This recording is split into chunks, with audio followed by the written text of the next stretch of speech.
Values Education 8, Quarter 4, Learning Competency 2B, natutuklasan na ang paggamit ng kalayaan sa mapanagutang pagsunod sa mga alituntunin ay may kaakibat na tungkuling piliin at gawin ang mabuti para sa bayan. Bago tayo magpatuloy, tukuyin muna natin ang terminong nagbibigay ng kapangyarihan sa salitang kalayaan. Ito ay ang karapatan. Ang salitang karapatan ay nag-ugat sa salitang dapat. Ibig sabihin, may mga bagay na nararapat nating matanggap bilang tao. Hindi dahil hiningi natin, kundi dahil tao tayo. Ang ating mga karapatan ay hindi basta ibinigay lamang ng tao o ng pamahalaan. Una, ito ay nagmula sa Diyos na lumikha sa atin na may dignidad at halaga. Pangalawa, ito ay kinikilala at pinangangalagaan ng Estado upang matiyak na ang bawat mamamayan ay tinatrato ng makatarungan.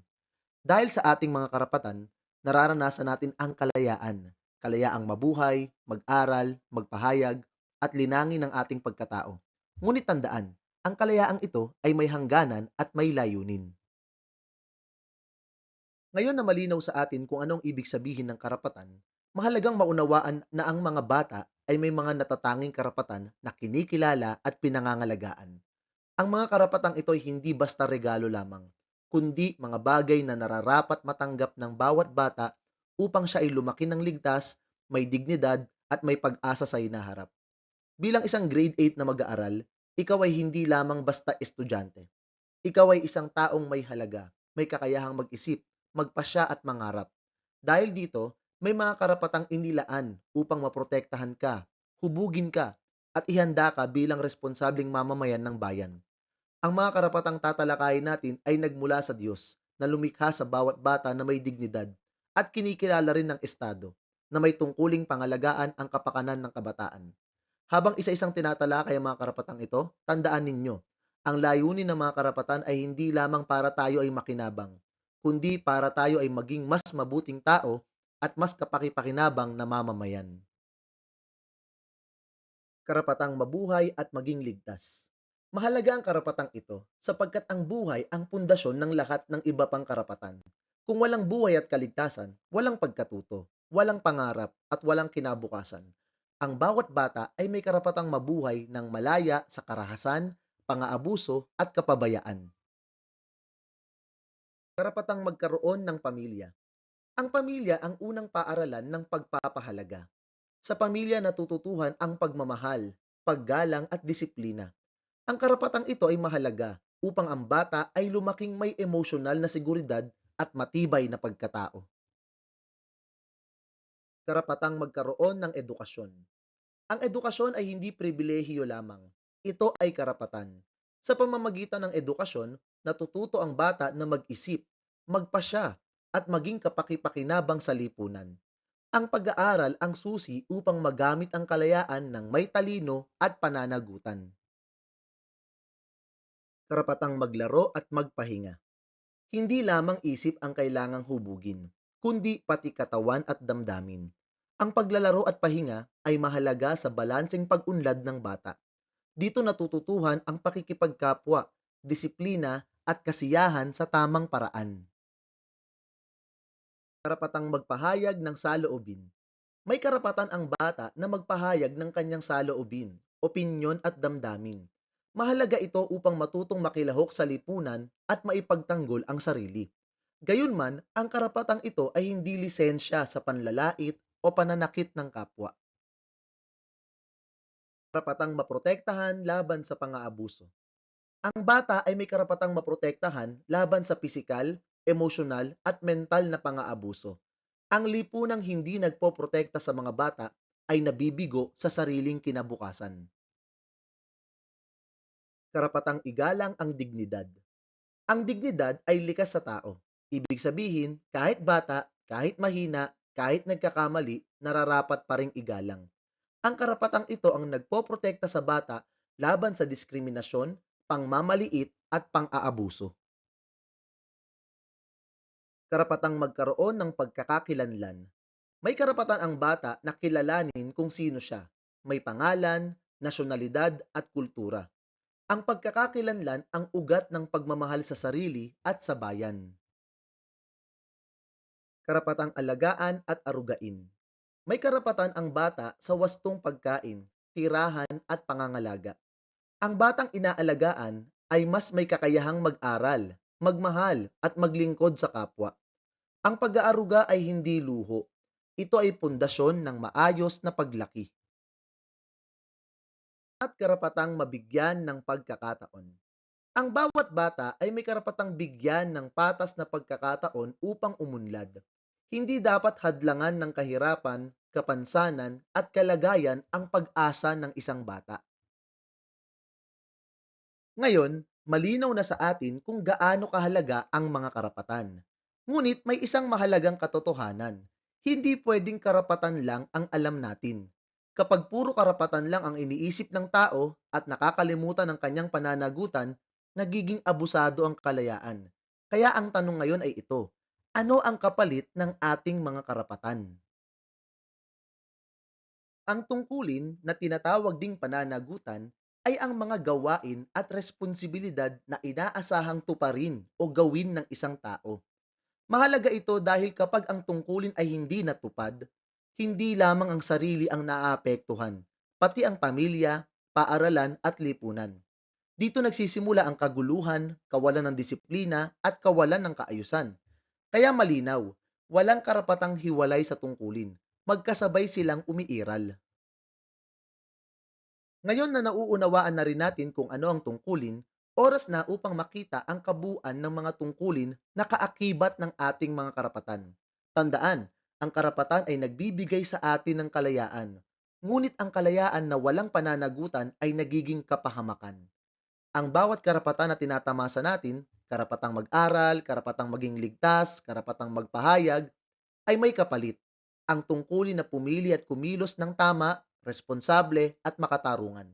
Sa mga susunod na slide, tatalakayin natin isa-isa ang 10 pangunahing tungkulin ng bata bilang mag-aaral, anak at mamamayan. Bawat tungkulin ay may layuning hubugin ng pagkatao, palakasin ng moralidad, at ihanda ang kabataan para sa mas mabuting pamumuhay sa lipunan. Habang ipinapakita ko ang listahan mamaya, tandaan, ang karapatan at tungkulin ay magkaugnay at kailangang sabay na isagawa para maging ganap ang responsableng kalayaan.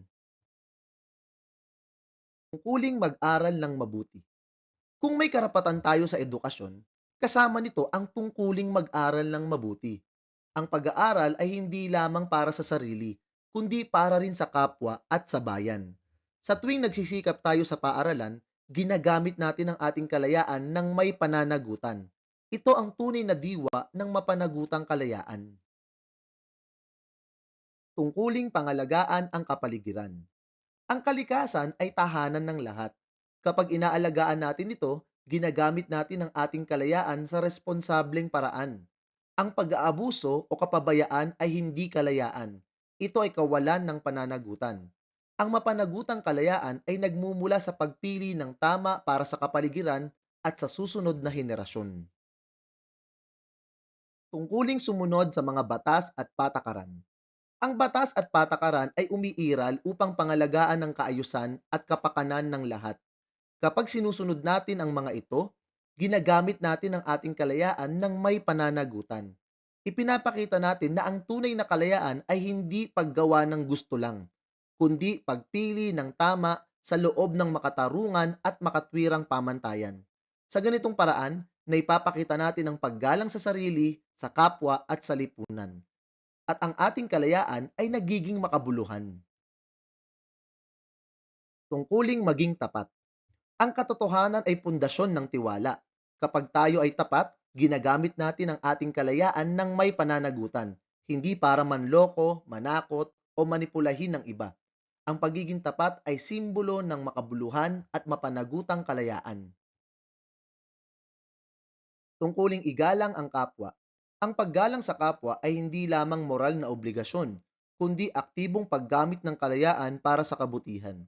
Sa tuwing pinipili nating igalang ang iba, ipinapakita natin na ang kalayaan ay hindi lang pansariling kagustuhan, kundi responsabling kilos para sa kapwa. Huling makibahagi sa komunidad. Ang pakikilahok sa komunidad ay hindi pwedeng sapilitan. Ito ay mapanagutang paggamit ng kalayaan. Pinipili nating mag-ambag ng lakas, talino at oras para sa kabutihan ng iba, hindi lamang para sa sarili. Dito nasusukat ang tunay na responsibilidad ng isang malayang tao. Huling pangalagaan ang sarili. Ang pangangalaga sa sarili, sa kalusugan, asal at kinabukasan ay isang paraan ng mapanagutang paggamit ng kalayaan. Ipinapakita natin na ang kalayaan ay may hangganan at dapat gamitin sa paraang hindi nakakasama sa sarili at sa iba. Tungkuling magpakita ng disiplina sa sarili. Ang disiplina sa sarili ay pundasyon ng mapanagutang kalayaan. Ibig sabihin, may kakayahan tayong kontrolin ang ating kilos at pagnanasa kahit may kalayaan tayo. Ang paggamit ng kalayaan ng walang disiplina ay nagdudulot ng gulo, problema o kasamaan. Kaya ang pagpili ng disiplina ay aktibong pagpapatupad ng tungkulin at responsibilidad. Tungkuling tumulong sa pamilya. Ang pamilya ang unang komunidad na ating kinabibilangan. Ang pagtulong sa pamilya ay praktikal na halimbawa ng responsableng kalayaan. Pinipili nating gamitin ang ating oras, kakayahan at kalayaan para maglingkod at magpaunlad ng kabutihan sa ating pinakamalapit na komunidad. At tungkuling piliin ang mabuti. Sa huli, ang pinakamahalagang tungkulin ay piliin ang tama kahit mahirap. Ang bawat desisyon na may kabutihan, katarungan at malasakit sa kapwa ay pinapakita ang tunay na mapanagutang paggamit ng kalayaan. Ang kalayaang ginagamit ng may pananagutan ay kalayaan na nagdudulot ng kabutihan sa sarili at sa bayan. Tingnan natin ang paghahambing. Ang karapatan ay pribilehiyo. Ito ang mga bagay na tinatamasa natin. Samantalang ang tungkulin ay pananagutan. Ito ang mga bagay na kailangan nating gampanan. Hindi natin maaaring sabihin na may karapatan ako, pero ayaw naman nating tuparin ang ating tungkulin. Hindi ito patas at hindi ito makatarungan. Sa isang maayos na lipunan, ang mamamayan ay marunong gumamit ng kalayaan at handa ring tumanggap ng pananagutan. Dito nagiging makabuluhan ang pagiging malaya kapag ito ay ginagamit para sa kabutihan ng sarili at ng bayan. Hindi maaaring ihiwalay ang karapatan at tungkulin. Ang karapatang walang tungkulin ay nagiging pag-abuso at ang tungkuling walang karapatan ay nagiging pang-aapi. Kapag pinagsama ang dalawa, nagiging responsable ang paggamit ng kalayaan. Kaya tandaan, ang tunay na kalayaan ay hindi kawalan ng limitasyon, kundi ang tamang paggamit ng karapatan kasabay ng pagtupad sa tungkulin. Ang karapatan at tungkulin ay hindi maaaring paghiwalayin. Kapag may karapatan tayo, may kaakibat itong tungkulin. At kapag tinutupad natin ang tungkulin, doon natin tunay na naipapakita ang mapanagutang paggamit ng kalayaan. Halimbawa, bilang mga mag-aaral, tayo ay may karapatang makatanggap ng edukasyon. Ibinibigay ito ng Estado upang tayo ay matuto, umunlad at magkaroon ng magandang kinabukasan. Ngunit ang karapatang ito ay hindi magiging makabuluhan kung hindi natin tutuparin ang tungkuling mag-aral ng mabuti. Kapag pinili nating mag-aral, makinig at magsikap, ginagamit natin ang ating kalayaan, hindi para sa katamaran, kundi para sa ikabubuti ng sarili at ng bayan. Isa pang halimbawa ay ang karapatang magpahayag ng saloobin. Malaya tayong magsabi ng ating iniisip at nararamdaman, ngunit kasabay nito ang tungkuling piliin ang mabuti, ang magsalita ng may paggalang, katotohanan at pananagutan. Ang kalayaang magsalita na walang pag-iingat ay maaaring makasakit at makasira, ngunit ang kalayaang ginamit ng tama ay nakakatulong sa kaayusan at pagkakaisa ng komunidad. Dito natin malinaw na makikita na ang tunay na kalayaan ay hindi paggawa ng kahit ano, kundi ang kakayahang piliin at gawin ang mabuti. Kapag pinagsasabay natin ang karapatan at tungkulin, natutuklasan natin na ang paggamit ng kalayaan sa mapanagutang pagsunod sa mga alituntunin ay isang mahalagang ambag sa kabutihan ng bayan. Kaya bilang mga kabataan, ang tanong ay hindi lamang ano ang karapatan ko, kundi paano ko gagamitin ang aking kalayaan upang gawin ang tama para sa sarili, sa kapwa at sa bayan. Sa puntong ito, inaanyayahan ko kayong magnilay. Ang kalayaan na tinatamasa natin bilang mga kabataan ay hindi basta ibinigay upang gamitin sa pansariling kapakanan. Ito ay pinagkaloob upang piliin natin ang tama at mabuti, kahit may ibang mas madaling piliin. Ang bawat karapatan na ating tinatamasa tulad ng edukasyon, pagpapahayag ng saloobin at pagiging ligtas ay nagiging ganap lamang kapag sinasamahan ng pagtupad sa tungkulin. Kapag pinili nating gampanan ang ating tungkulin, ipinapakita natin na kaya nating gamitin ang kalayaan ng may disiplina, konsensya at malasakit sa kapwa.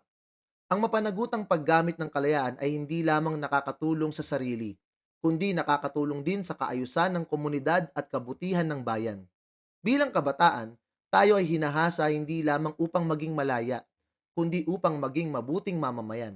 Isipin ninyo, paano ko gagamitin ang aking kalayaan upang makapag-ambag sa ikabubuti ng aking pamilya, paaralan at bayan?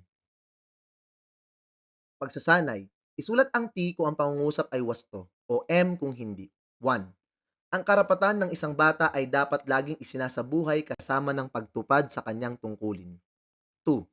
Ang paggamit ng kalayaan ng may pananagutan ay nangangahulugang pagpili at paggawa ng mabuti para sa kapwa at bayan. 3. Ang karapatang makatanggap ng edukasyon ay may kaakibat na tungkuling mag-aral ng mabuti. 4. Ang karapatang magpahayag ng saloobin ay dapat gamitin ng may paggalang, katotohanan at pananagutan. At 5. Ang mapanagutang pagsunod sa mga alituntunin ay nagpapakita ng wastong paggamit ng kalayaan. At hanggang dyan lamang po ang ating aralin para sa araw na ito. Sana po ay may natutuhan kayo. Salamat po sa panonood at pakikinig. Paalam!